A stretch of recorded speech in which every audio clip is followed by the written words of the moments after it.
Big Boss Tamil season 9 official voting வேறு லெவலுங்க. இந்த வாரம் சாண்ட்ரா வேறு லெவல் ஓட்டிங்க. நம்பர் 1 அந்த ஒரு குறும்படம். போன வாரம் ஒரு ஆட்டம், அந்த ஒரு ஆட்டத்துக்குன்னே இவ்வளோ ஓட்டு விழுவுதுங்க.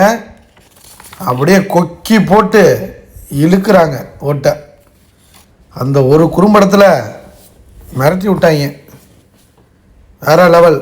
அடுத்து செகண்டில் Divya, first Sandra, second Divya. பார்த்தீங்களா, திவ்யாவுக்கும் நல்ல ஓட்டு இருக்குது, சூப்பர் ஓட்டு, 17% மேலே ஓட்டு. அஃபிஷியலில் வந்து பயங்கரமாக போய்ட்டுருக்கு. 2 பேரும் அக்காலும் தங்கச்சியும் wild card contestants. Sandra first, second வந்து திவ்யா கணேஷ்.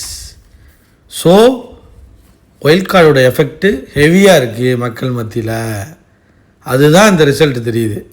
அடுத்து 3ஆம் இடம் பாரு, விஜே பாரு 3ஆம் இடம். பெரிய டிஃப்ரென்ஸ் இல்லைங்க திவ்யாவுக்கும் பாருக்கும். ஸோ ஃபைட் இருக்குது, டஃப்பான ஒரு ஃபைட்டு போயிட்டுருக்கு 2 பேருக்கும். So good.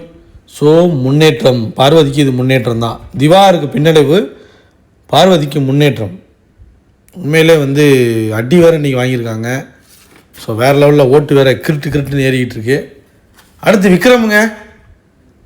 திவார் தான் இருந்தார், அப்புறம் திவார் கீழே போயிட்டார். இப்போ விக்ரம் மேலே, ஏன்னா அழுதுட்டாப்புல. சென்டிமெண்ட்டாக நம்ம ஆளுங்க இருக்காங்க பார்த்தீங்களா. நம்ம தமிழர்கள்ட்ட இந்த சென்டிமெண்ட்டை காய்ச்சிட்டிங்கன்னா ஒரு மாதிரி ஓட்டை போட்டு தள்ளிடுறாங்க.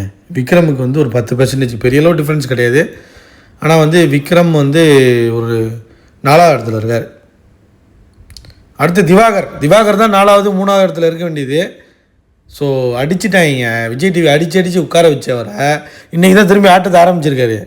ஆனால் திவ்யான்னு பின்னாடி போய் சுற்றிக்கிட்டு இருக்காரு. கேஸ் வாங்க போகிறாப்புல அடுத்த வாரம். அதை பண்ணாமல் இருந்தால் நல்லாயிருக்கும். கேம் ஆடியா, நீ காலைல உட்காந்து பேசுனீங்கள பாருக்கிட்ட, அந்த மாதிரி கேமுக்குள்ளே போயிடணும். நல்ல ஓட்டு இருந்துச்சுங்க. நம்பர் 1 இருந்தார், எங்கே கொண்டு 5ஆவது இடத்து 4ஆவது இடத்துக்கு கொண்டு தள்ளி விட்டாங்க. வெளியே போகிறதுக்கு வாய்ப்பு இல்லை. இருந்தாலும் விஜய் டிவி பிளான் பண்ணி தூக்குனாலும் தூக்குவாங்க, ஒன்றும் சொல்ல முடியாது. ஆனால் வெளியே போகிறதுக்கு இப்போதைக்கு வாய்ப்பு கிடையாது. பட் ஆனால் ஓட்டு கொஞ்சம் சரிஞ்சிருக்கு, நல்ல ஓட்டு இருந்துச்சு. அடுத்து வியானா 6வது இடத்துல. வியானா கீழே தள்ளிட்டாங்க பார்த்தீங்களா. வியானாவை எல்லாம் போன வாரம் சாண்ட்ரா போட்ட ஆட்டம். ஸோ வியானா வந்து முடிச்சிட்டாங்க கதையை. ஸோ கீழே போயிடுச்சு. அது எங்கே இருந்துச்சு தெரியுமா? வியானா டாப் 2-3 இருந்தது. ஸோ இப்போ தானே ஆரம்பிச்சிருக்காங்க, ஃபஸ்ட் டே தானே இது. ஃபஸ்ட் டேனால அப்படி தான் இருக்கும், போக போக ஓட்டு கண்டிப்பாக மாறும். ஸோ வியானாலாம் இவ்வளோ கீழே இருக்கிறது வந்து ஆச்சரியமாக இருக்குது. அடுத்து சுகர் கோட் கனியை கொண்டு வந்து உள்ளே இழுத்து சரித்து கீழே போட்டாங்க. கீழே இருந்து 4வது, எப்படி ஒரு 7வது 8வது இடத்துல தான் இருக்காங்க. ஆக்சுவலாக கனியோட ஓட்டு இதுதான். நீங்கள் முன்னாடியே அதை கொண்டு வந்திருந்தீங்கன்னா இந்நேரத்துக்கு வெளியே போயிருப்பாங்க கனி. ஸோ விஜய் டிவி அழகாக பிளான் பண்ணி உள்ளே வச்சுருந்தாங்க.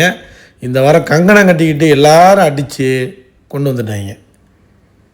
ஸோ கனிக்கு ஓட்டு இல்லை, 6% தான் ஓட்டு. பார்ப்போம்.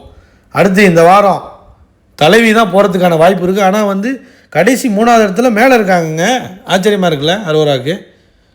ஸோ இந்த லவ் கண்டென்ட்னால ஓட்டு போடுறாங்களா என்னன்னு தெரிலங்க, இல்லை ஃபீலிங்ஸில் அழுதுகிட்டு இருக்கேன் அதனால் ஓட்டு போடுறாங்களா.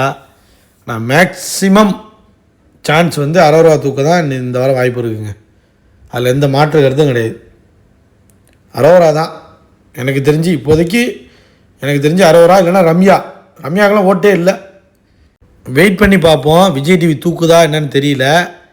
கமருதீனோட ஃப்ரெண்ட்ஷிப்பை மெயின்டைன் பண்ணுதா, இல்லை வெளியில் போய் துஷாரோட லவ்வை மெயின்டைன் பண்ணுதா.